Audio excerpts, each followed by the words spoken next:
So these are just a few befores in a little video, and the before picture on the cover is literally a year ago from today. So this video might have a little lean to it because I just recorded a little intro or whatever. Good, I listened to it because like when I listened to it, it was like ticking or something like over me talking. Basically guys, so today I'm gonna be doing a little smoke hair care, hair growth tip type video. So first of all, I would just like to say, like, y'all don't even know how many people like come up to me, like literally like complimenting my hair, like asking what I do and how I keep it healthy. Even when I was like blonde from bleaching my hair, get my hair bleached, that's still like people are like, how is your hair so healthy? Which it still was damaged because bleach is gonna damage your hair regardless. So you just gotta, but I mean, you gotta take care of it if you want to bleach it. I hope I'm not like, I'm trying not to be too far from the camera, but I don't feel right being this far talking to y'all.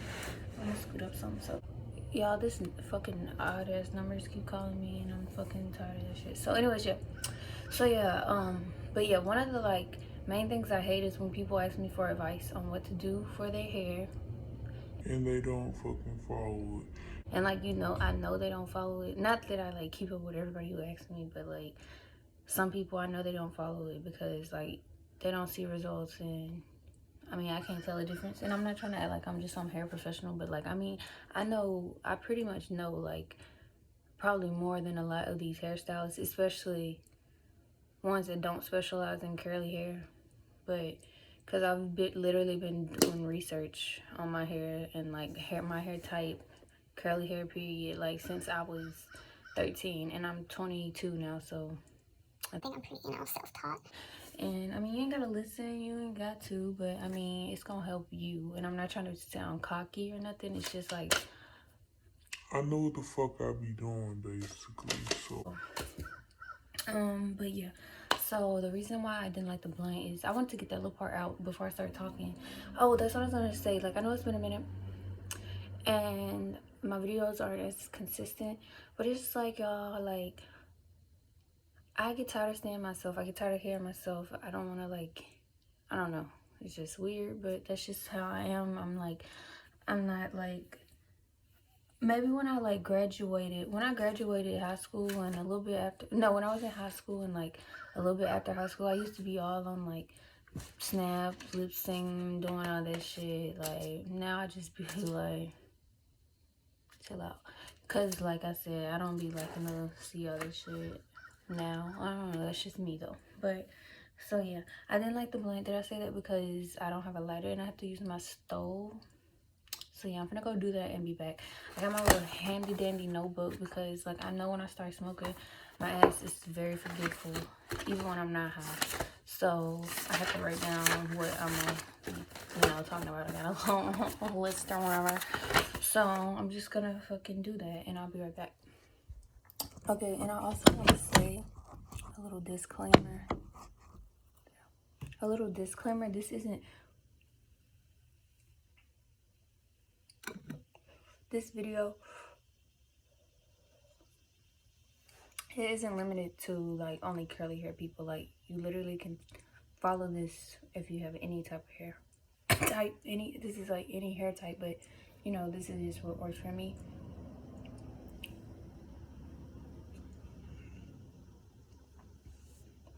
But I'm gonna say it's especially like good for curly hair girls because it's just like what I say, depending on your hair type, you gotta take that in consideration. Like oil, of course, like somebody with straight wavy hair, like 1A, 2A hair, is not gonna, they're not gonna use the same amount of oil in their hair that somebody with like 4C, 4B hair, you know, or even 3B. So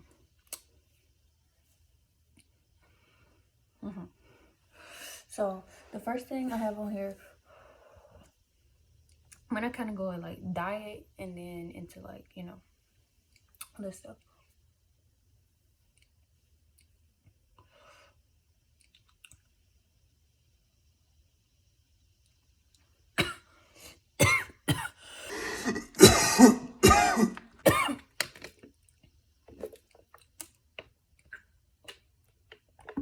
done smoking and not like any tobacco type. I'm trying to just smoke hemp wraps now.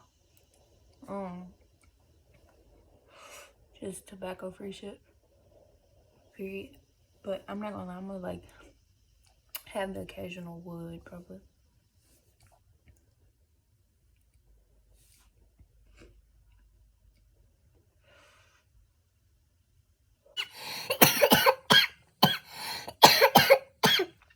I don't even know if I'm gonna be able to talk this. So the first thing I noticed that a lot of like people who do these videos say is to drink water, and like a lot of indirect things like contribute to your hair health, but I'm pretty sure water like is like essential for like, you know, healthy hair, shiny hair, whatever. But I mean, even if it wasn't, like, you're supposed to drink water anyway. So like if you don't drink water, you should definitely increase your water intake.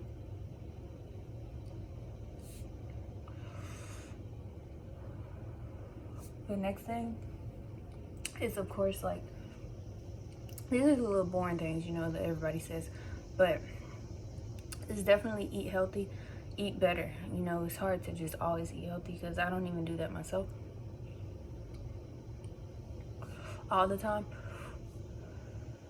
But you should definitely like look for better options and try to like cut out the bad stuff. Like, the next thing is like take a prenatal or a biotin type vitamin.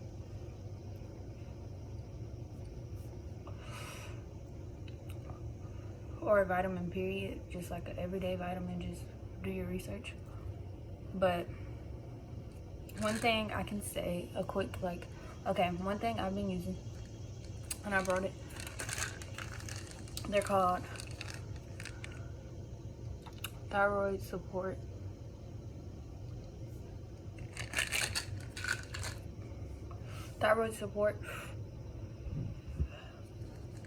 It's a supplement, whatever.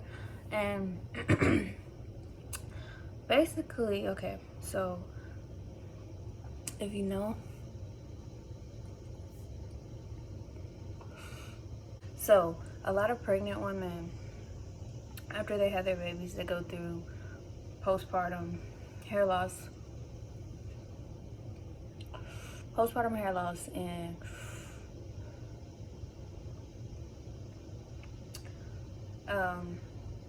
you know, they don't know why, what they think is like inevitable.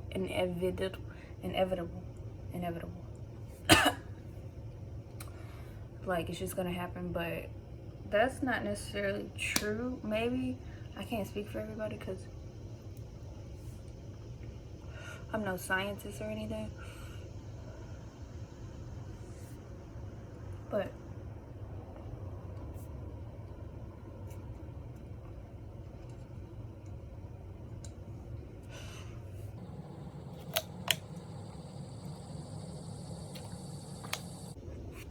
most women who go through it think it's like, and I'm not gonna say you can just prevent it, but I definitely think you can do things to kind of like try to prevent it. Like I said, you should always take your prenatal while you're pregnant, because not even about you, even though it is about you, because you're about to have another baby. Like your body is like not just your body anymore, it's you and your baby's body. So like obviously what you were producing for yourself isn't gonna be enough to like +1. So even with your body doing everything that it can, basically you're gonna need a prenatal that has extra iron, extra folic acid, extra biotin, even just you know, like I said, look into it. But because you need the extra amount, and you should take it anyways, but it's also gonna help with your hair and stuff. So yeah. Or you know, if you're not pregnant, you can just find a regular vitamin. Even if you are pregnant, you know, you can take another vitamin, but that's all on you or whatever. But it's recommended. I mean, you should take a prenatal if you're pregnant. basically, or figure out how to get the necessary supplements that you need some type of way. But anyways, but one thing I learned about to my thyroid support is this thing called hyperthyroidism and hypothyroidism. And basically, I really believe I had hyperthyroidism, and that's when, like, look it up, but it's basically when you have, like, your blood's not producing as much. Look it up, but basically those symptoms were like, basically my thyroid wasn't getting enough, like, it needed some support. Looking at it, basically. And it's very common, like, it's very common in a lot of people. Like, I don't know if it's like hereditary or like just I'm missing out on my diet, I don't know. But anyways, helping this, you know what, so this is just a pause. Like, I always wanted to make a hair what I do for my videos, but I really think this honestly helped the most. Like, this is my second bottle, actually. I forgot how much I love this product. I forgot how much I love this, for real. So, like, okay, one thing that always affected me, okay, so a lot of people say they're anemic, and I was diagnosed as anemic, you know, like, I don't know, I'm sure anemia can be a long-term diagnosis, but I feel like it's treatable. Like, people think, oh, I take my iron pills, it's still low, but you know, you can also implement like food that is high in iron, like that. But I don't know, when I take my iron pills, I'm good. Like, I wish I don't know, or like I need to find something I can eat, but that stuff is all important, basically. Like, like, it's in my family too, like, I know, but it's affected me, like, because I did like cheer in school, so I remember, like, when my iron was low, I used to feel like I used to almost pass out. It wasn't frequently, though. I think I did pretty good for the most part, maybe eating iron, I don't know, but it was like sometimes I just knew when my iron was low. And when I got older, that affected me, like when I got pregnant. But like I said, when your iron's low, that's one thing. But the hyperthyroidism, like, one of the symptoms is, first of all, your thyroid affects your hair too. So if your thyroid needs help, basically, your hair could be affected by this. This is what I'm finna get into. It basically this video is already way too long. Like, I shouldn't have spoken, but I had to talk about this. Basically, long story short, look up the symptoms. One of the main symptoms that I knew, it was being tired all the time. Being tired all the time when I had even took my iron pills. Like, I was eating healthy, I was still tired though. Like, once I started taking these, I started having more energy. I was waking up earlier. Look,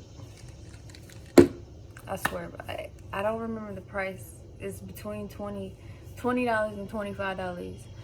And I believe the first box you order, they'll send you like a coupon for another free one. I'm talking too much. Look into it. That's a major part. It might be your reason why your hair, you had a So anyway, do not use heat. You can't use heat, basically. Long story short, I gotta speed this up because I don't want it to be super long, so I'm gonna be super short. Because when I watch videos like this, I be like, get to the fucking point, okay? I be like, get to the point. So, no heat. That means don't flat iron. When I was younger, I threw out all my flat irons because, y'all, I never used to straighten my hair. I still don't flat iron my hair like that. And that is a big thing too. Like, curly hair people, they go through the most, like, insecurities. Like, thinking their hair is not pretty when they're younger and stuff, because that's how I was. I always wanted my hair straight because I just didn't like my hair. In middle school and cheer, like, I always would straighten my hair. I wanted my hair straight for the games, and then, like, I would sweat. My hair would, like, curl up at the root. It was, like, what's the point? I don't know. So, anyways, no heat. But I threw out all my flat irons, and I had cheap flat irons back then, so it wasn't like, so, like, if you done invested some money in your, you know, equipment or whatever, you know, you don't have to throw them out. That was just my way of, like, not using it. Like, don't fucking touch it, because I was bad on my, that's like when I suffered from heat damage in, like, 8th grade, 7th grade. Yeah, no dye, no bleaching, nothing. Don't put nothing in your hair. Use a sulfate-free shampoo. I wash my hair, I say use a sulfate-free shampoo, but you need to wash your hair, like, I wash my hair, this is me, twice, I would say twice a month. And, like, what I mean by that is, like, with shampoo, like, a sulfate-free, you need it, like, I feel like it's okay to have one with sulfate. Sulfate is just, you have to look all into these terms, and, like, stuff with no parabens, silicones, are all considered. You have to really, it's a whole nother story, and I don't want to, it's a whole nother topic, and I don't want to get into that. But like I said, sulfate-free shampoo for the most part to wash it, but sometimes I use a sulfate-free. I mean a regular shampoo, just because you need a good hard shampoo, like rough shampoo basically, to get out all the, like, hard water build up in your hair, product build up, because you don't even know what your hair be like building up product, and you just need to clean your scalp. And that's a whole nother video. Like, it's really more to this, like, growing your hair stuff, and they come with, like, rinses, like, cleansers for your hair, protein treatments for your hair. You really have to, like, you have to invest yourself in your hair, basically. Okay, next thing I gotta use a great conditioner. One thing about products that are, like, sulfate-free shampoos like that, are mostly gonna be higher. So if you can't always get that, make sure you get a great conditioner. I put great because, like, you're gonna need conditioner. Like, conditioner is, I said I wash my hair with shampoo twice a month, but, like, conditioner, I do it, like, once a week, which is considered co-washing when you wash with conditioner. So make sure you get a good conditioner. Yeah, you might have to spend a little money on it. Also get a good leave-in conditioner, or just get a good leave-in conditioner. Right now, mine isn't the best. I'm using, like, the Garnier Fructis Curl Edition one. I like the regular version better, but it's only like $3 or $4, I believe. Like $4, $3, I don't know, something like that. I feel like I'm mumbling. I'm probably mumbling, but okay. Deep condition at least once a week. See, I would say, oh, you know, once or twice, but I'm lazy doing my hair. Like, I don't even deep condition once a week. I've been slacking. Like, it's probably been like a month since I deep conditioned my hair, honestly, and that's so bad. So I'm gonna probably get to that this weekend. But yeah, what I use personally, because I usually always have some olive oil, honey. Make sure you get some raw honey, olive oil, and what else did I put in there? Some mayo. And I heat it up a little bit, and you wet your hair, put it on there, and if you have a hooded dryer, that's the best thing to set under for like 10 or 15 minutes. I always have that. Sometimes I might, and it gets a little messy, I might add a banana, or I might add an avocado. Both are messy. You just have to make sure it's, like, blended good or mashed up good, whatever you do. And yeah, and you can even put, like, whatever you want to use, but that's my go-to, like I said.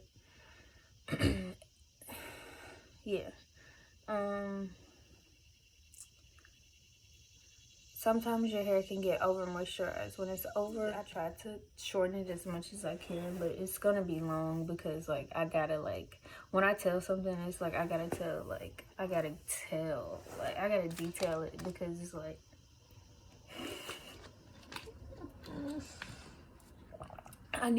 you want to know, like I'm trying to let you know. And yeah, you can over moisturize your hair, and if it's like looking like it's way down and just kind of over producty type, you need to like wash your hair with a sulfate-free shampoo, sulfate-free shampoo. And like for my protein treatment, if I make one at home, I usually do an egg. And when you do an egg, you can't heat it up obviously because it's gonna fry the egg. So you I put egg and I think mayo, egg and mayo, I believe, egg and mayo. Look at my leg, it looks so tight. But yeah, egg is a good thing when you need a protein treatment. But a store-bought one that is, I love it. It's just smelly. It's Apogee 2-step protein treatment. I get the little pack, like the little sample pack. They got it in a bottle, but I just get that one because it's like already measured out, and you don't always need a protein treatment. So it's a great one. But yeah, that's a whole nother topic too. When you dry your hair, make sure you dry your hair with a cotton t-shirt and not a towel that you dry your body off with. Unless you have a microfiber towel, you can use a microfiber towel. I always use the cotton t-shirt because that's what works best for me. No, I'm so serious though, yeah, that is so important to dry your hair with a cotton towel. Snag at your hair, and like your ends they'll cause split ends, and it's already easy enough to cause split ends, so why would you want to, you know, cause them on purpose basically. You have to invest in some quality products. Like that's a must. You have to like not be cheap and go ahead and get you some like good curl creams, curl gels. I recommend, like, everything works different for people. Like gels, I like gels. Lightweight gels are good for my curls, and I can also do cream products. And when I was younger, I know when I used a lot was the curl enhancing smoothie, but I think that was Shea Moisture, but I stopped using that. But I really used that a lot and I liked it. It's a bunch of other products, but like I said, that's a whole nother video too. But just do your research. And use an oil to, like, after I put my leave-in, conditioner, gel or cream, I usually don't do both, like a gel and a cream, but I mean you can do like a little mixture. It just depends. You find out what works for you, like more of a cream person, more of a gel person. Yeah, so that after I do that, I like to put an oil on top, or like a spray or mist oil. Coconut oil is good, depending. Jojoba oil, I think I'm saying that right. That's a good one. Argan oil, like argan oil, if you have to blow dry your hair, if you have to use heat, argan oil is a good, like, protectant against, like, heat protectant basically. Castor oil, you can, like I said, you have to do what works for you and your hair. You know, if you can't put that much oil, just don't put that much oil. The castor oil is a thicker oil, so the thicker your hair is, you know, you're gonna need a little more, but like you just gotta know how to balance it. I hear that's a good oil. I've used it like once, but I'm gonna get some because I don't know, other oils work for me. So I've used other oils too, but that's just an idea. Like, you know, they have them in the store, so make sure you get the authentic oils too, and not like, because there's like coconut oils, jojoba, all those, argan, castor, they're all like not like the 100% oils, you know. So make sure you sleep on a satin or silk pillowcase, or wear a bonnet. I don't follow this all the time, but it's definitely important because cotton pillowcases are gonna like snag at your hair and make you have split ends, and it's just not good. So yeah, don't always wear your hair down. Like this quarantine, I've been quarantining for real, and it's like helped me not have to do nothing to my hair. I just leave your hair alone. If you don't have to touch it, don't touch it. Limit protective styling. Like, people who know me know I never really just had a protective style like that, like braids or a wig or like a sew-in or nothing. But with those, like, I'm not gonna say wigs and sew-ins, those are probably, what I'm saying is, like, when you get these braids and stuff, even like too many of those can, like, with the pulling back of your head, like, it's like causing stress on where you're growing your hair, like your edges, all that. So just like proceed with caution with braids. Limit them, you know, yeah. So that's really all I got to say. So toodles.